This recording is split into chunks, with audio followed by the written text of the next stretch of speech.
নমস্কার। লক্ষ্মী কুটিরের রান্নাঘরের পক্ষ থেকে সবাইকে অনেক অনেক স্বাগত। প্রতিদিনের মতো আমরাও আজকে রান্নার একটা দ্বিতীয় ভিডিও রেসিপি নিয়ে এসেছি, সেটি হলো কই মাছ।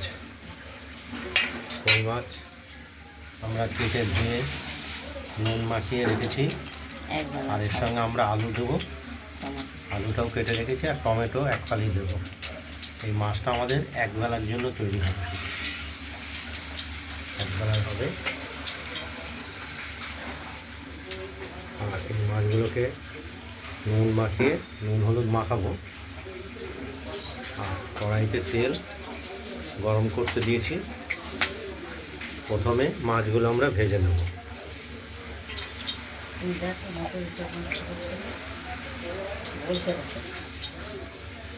মাছগুলোকে আমরা ভেজে নেব। তেলটাও গরম হয়ে গেছে।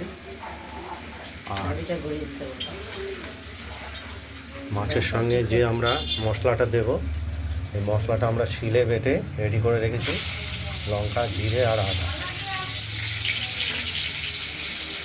কড়াইতে মাছগুলো দিয়ে দিয়েছি, মাছগুলোকে ভাজা করে নেব। ওই মাছগুলো ভাজা হয়ে গেছে এপিট ওপিট করে, দেখতেই পাচ্ছেন। আমরা তুলে নিলাম।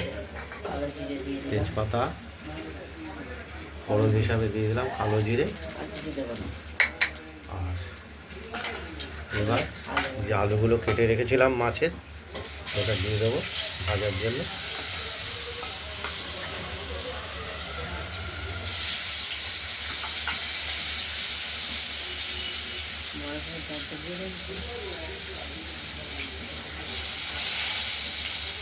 আলুগুলোকে আমরা একটু হালকা ভেজে নেব।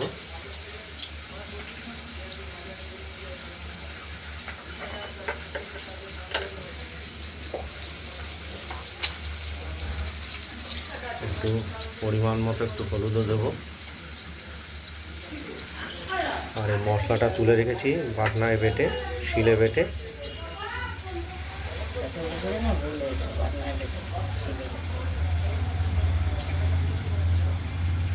এর মধ্যে হলুদটা দিয়ে গুলে রাখবো, তাহলে রঙটা ভালো পাওয়া যাবে।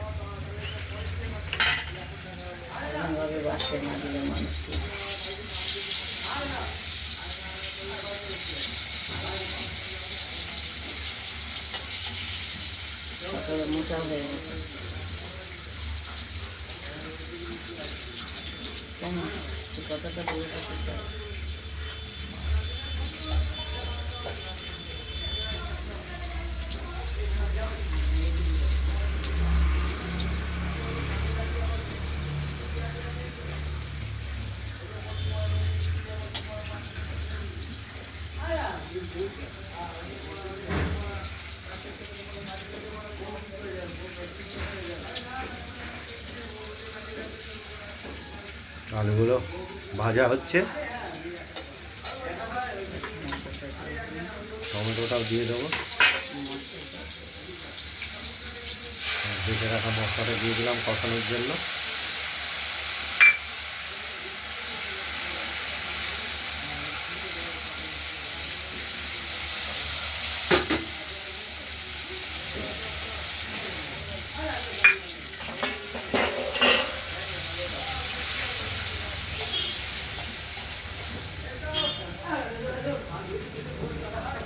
টমেটোটাকে একটু বেশ গালিয়ে দেবো ভাজা ভাজা করে।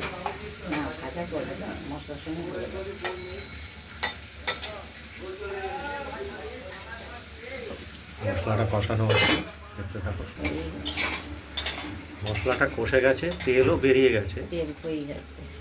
হ্যাঁ, এবার এর সঙ্গে মাছগুলো দিয়ে দিলেই আমাদের মাছের ঝোল কমপ্লিট হয়ে যাবে। একবেলার যেহেতু আজকে মাছ।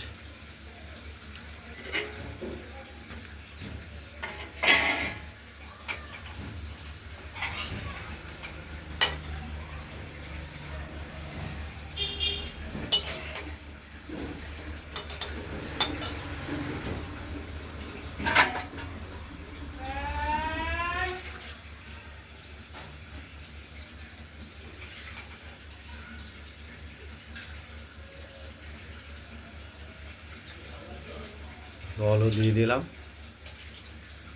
এবার ঢাকা দিয়ে দেবো একটু নাড়াচাড়া দিয়ে।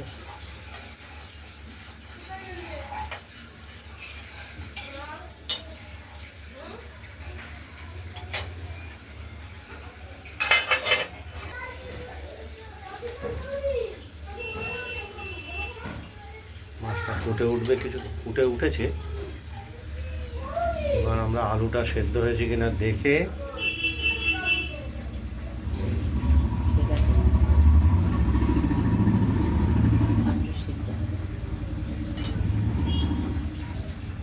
আরেকটু তৈরি হবে মাছটা। ঢাকা দিয়ে কই মাছের ঝোল আলু দিয়ে টমেটো দিয়ে রেডি হয়ে গেছে, আপনারা দেখতেই পাচ্ছেন। এটা কড়াইতেই আমরা রেখে দেবো। আর আপনাদের যদি এই কই মাছের ঝোল রেসিপিটি যদি ভালো লাগে তাহলে আপনারা এই কই মাছের ঝোল রেসিপিটি বানিয়ে ফেলুন, দিয়ে আমাকে কমেন্টে জানাবেন আপনাদের কই মাছের ঝোল রেসিপিটি কীরকম হয়েছে। রান্নার ভিডিওটি ভালো লাগলে লাইক করবেন আর শেয়ার করবেন। আর আমাদের রান্নাবান্নাটা ভালো লাগলে লক্ষ্মী কুটিরের রান্নাঘর চ্যানেলটিকে সাবস্ক্রাইব করে রাখবেন। আজ এই পর্যন্তই। ভালো থাকবে, সুস্থ থাকবে। নমস্কার।